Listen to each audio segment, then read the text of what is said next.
All right, let's just jump right into this explainer with a number that's honestly kind of jaw-dropping. 99%.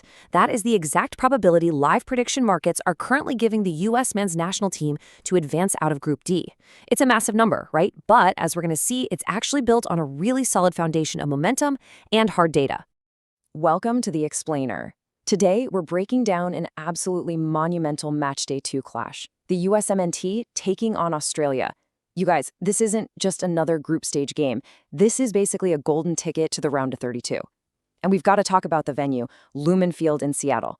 We're talking about one of the most notoriously deafening home field advantages in all of sports. The energy backing the Stars and Stripes there is going to be absolutely electric. We're going to unpack exactly how that crazy environment, mixed with the on-pitch tactics, shapes this massive, massive fixture. So let's get into Section 1, high stakes in Group D, the race for the round of 32. Now, both of these teams are riding super high on momentum right now, and if you look at the top of the Group D standings, it's pretty obvious why. In a tournament setting, momentum is literally everything. You've got the USA sitting in first place with 3 points and a +3 goal difference. Right there with them, Australia, also with 3 points, sitting on a +2 goal difference. Meanwhile, Paraguay and Turkey are stuck down at the bottom with 0. So, what's the big takeaway here? It's simple. A win here for the U.S. definitively books their spot in the next round before Matchday 3 even kicks off. But on the flip side, a draw keeps the Socceroos right in lockstep and forces a really tense decider next week. To really wrap our heads around this collision course, we kind of have to look at how they got here. On opening night, the USA delivered just a thunderous 4-1 takedown of Paraguay. It was an absolute offensive clinic. Then Australia answered the very next morning with a highly controlled, super professional 2-0 win over Turkey. So the really crucial point here is that we have two totally unblemished teams colliding. Group D is actually the only quartet from Matchday 1 where two winners are already facing off. It sets up a fixture with massive progression weight and propels us directly into a fascinating tactical breakdown. Which brings us to Section 2, tactical clash, attack versus defense.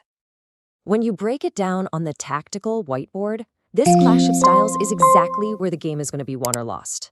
Because yes, both teams won their first games, but they did it using drastically different philosophies. For the USMNT, it's all about that high press.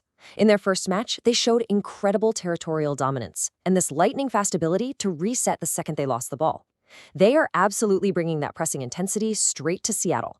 Then, for the Socceroos, it's the low block. Australia boasts this really stubborn, deep-sitting defensive structure that just secured them a clean sheet against Turkey. It really is the classic unstoppable force meeting the immovable object. And this quote perfectly captures the game script we're all expecting. Analysts are pointing out that the USMT completely dictated the territory and created the bulk of the chances against Paraguay, while Australia's defensive shape holds up brilliantly, but they are absolutely content to just absorb pressure. So, what does this mean for us watching? We're more than likely going to see a game where the American hosts dominate the ball, constantly asking the Socceroos to defend their box, while Australia just happily sits back, stays tight, and plays for the draw. Moving on to Section 3, key players to watch, the difference makers. Okay, so how does the U.S. actually break through that low block? First up, we have to talk about Folarin Balogun. He's currently the shortest-priced anytime goal scorer at +130, and honestly for very good reason. The Monaco frontman is absolutely vital here. Fresh off opening his World Cup account with 2 massive goals against Paraguay, his specific skill set is exactly what the doctor ordered. He expertly works the channels and receives the bulk of the USMNT's central channel service. When you're trying to pick the lock of a deep, stubborn Australian defense, Balogun's ability to hold up the ball and carve out space in the central third is going to be the absolute key to securing a U.S. victory. Then, of course, we've got Christian Pulisic. The AC Milan winger is the essential connector for almost everything the USA tries to do in the final third. Priced at +187 to score, he is a phenomenal threat to either find the back of the net himself or set up an assist. Now, think about how Pulisic matches up against Australia tactically. The Socceroos play a back 5, right? And against Turkey, that back 5 already showed some real vulnerability when it came to handling wide runners in the first hour of the match. Pulisic has the exact precise skill set to exploit those wide spaces and really pull that tight defense apart. And hey, don't sleep on Ricardo Pepi either. The PSV striker gives the US a completely different look.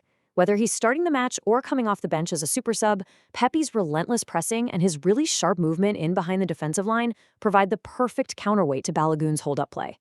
If those Australian defenders start getting a little too comfortable dealing with one style of play, throwing Pepi into the mix completely rewires the geometry of the US attack. But on the flip side, we absolutely cannot ignore the danger the visitors bring to the table.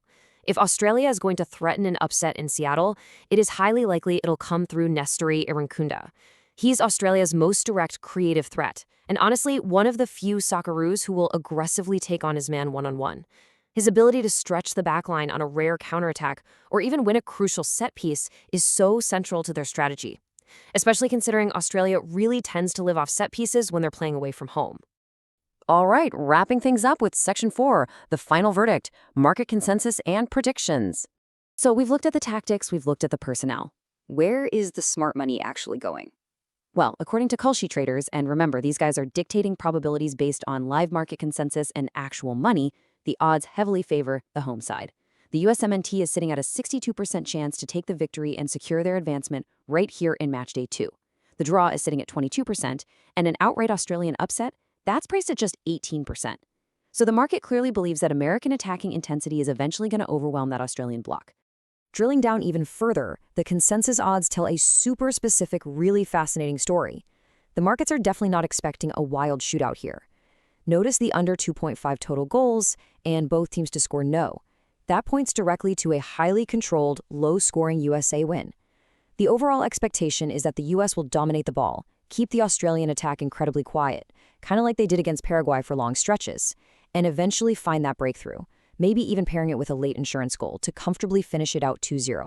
And looking beyond just this single match, the wider tournament arc probabilities show us something really cool. The USA isn't just favored to get out of the group, the markets are showing them as a serious threat to make a deep, deep knockout stage run.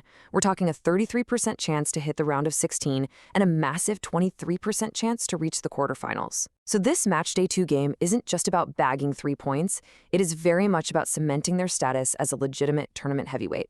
So the big question I want to leave you with is this. We've got a classic matchup, an aggressive, high-flying attack fueled by an insane home field advantage trying to break down an incredibly resilient, deeply structured defense. Can that American attacking intensity from guys like Balogun and Pulisic finally break through the Australian wall? Or will the Socceroos manage to absorb all that pressure and spring a massive surprise in Seattle? Weigh the tactics, look at the data we just covered, and let me know. What do you think is going to happen?